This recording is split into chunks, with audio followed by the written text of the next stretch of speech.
दोषविनाशकरं करुणामृतवर्षितलोकवरं भवबन्धविमोचन दिव्यकरं प्रणमामि सदा गुरुपादपदम् हरिनाम सुधारसदानरतं रसराजपदाम्बुजभावयुतं व्रजराजसुतप्रियदासवरं प्रणमामि सदा गुरुपादपदम् श्रुतिशास्त्रविचारविचक्षणकं परतत्त्वविभावनशक्तिधरं हृदि भक्तिलताङ्कुरपोषकरं प्रणमामि सदा गुरुपादपदम्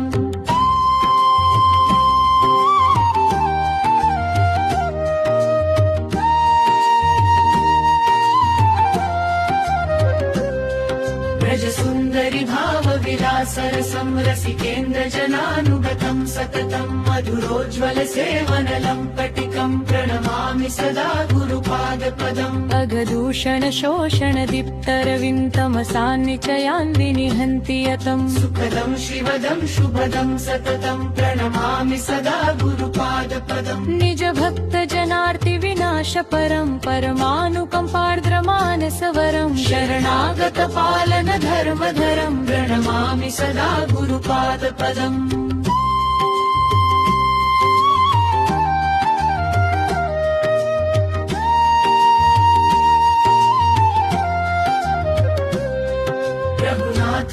रघुनाथपदाम्बुजभृङ्गवरं व्रजराजकुमारिपदैकपरं जनजीवन सर्वस्वदेववरं प्रणमामि सदा गुरुपादपदम् रतिकेलिरहस्यविचक्षणकं निजरूपानुगत्वविधायकरं ललितानुगसेवनलालसितं प्रणमामि सदा गुरुपादपदम् राधिकापदकिङ्करभावधरं व्रजकुञ्जविलासरसैकभरं युगलाङ्घ्रिसरोजनिविष्टमतिं प्रणमामि सदा गुरुपादपदम्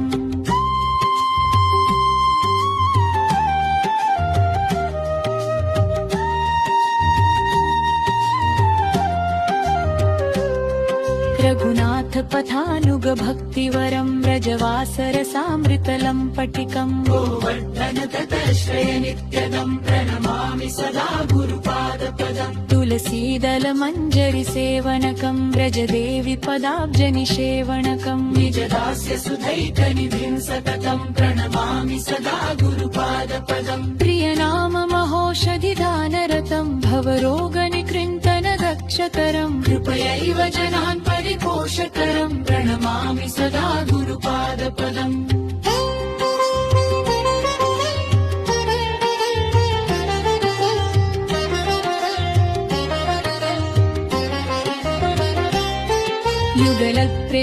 युगलप्रेमसुधाम्बुधिमज्जनं हृदि दिव्यविलासविकासकरम् अतिदुर्लभभावनिधिप्रददं प्रणमामि सदा गुरुपादपदम् व्यरुणैकनिधानमनाथगतिं पतितोद्धरणे सदयैकमतिं परदुःखविनाशन तत्परकं प्रणमामि सदा गुरुपादपदम् व्रजयोषिदनुग्रहपात्रवरं रतिकाञ्चनसेवनसौख्यभरं निजरूप सखी जनभावधरं प्रणमामि सदा गुरुपादपदम्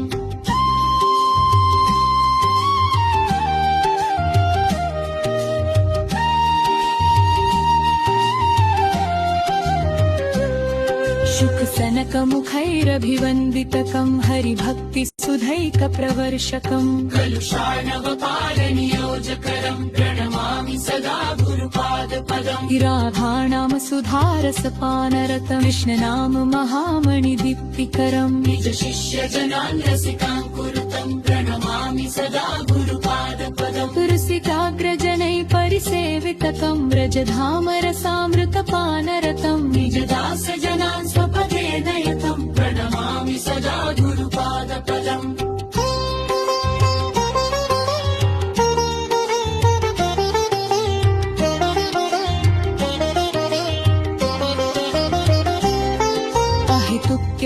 अहितुक्यतिदीर्घकृपाम्बुनिधिं स्वजनाश्रितवत्सलभावयुतं परमानन्दसन्दोहदायकं प्रणमामि सदा गुरुपादपदम् इति श्रीरघुनाथदासशास्त्रिणा विरचितं श्रीगुरुदेवाष्टकं समाप्तम्।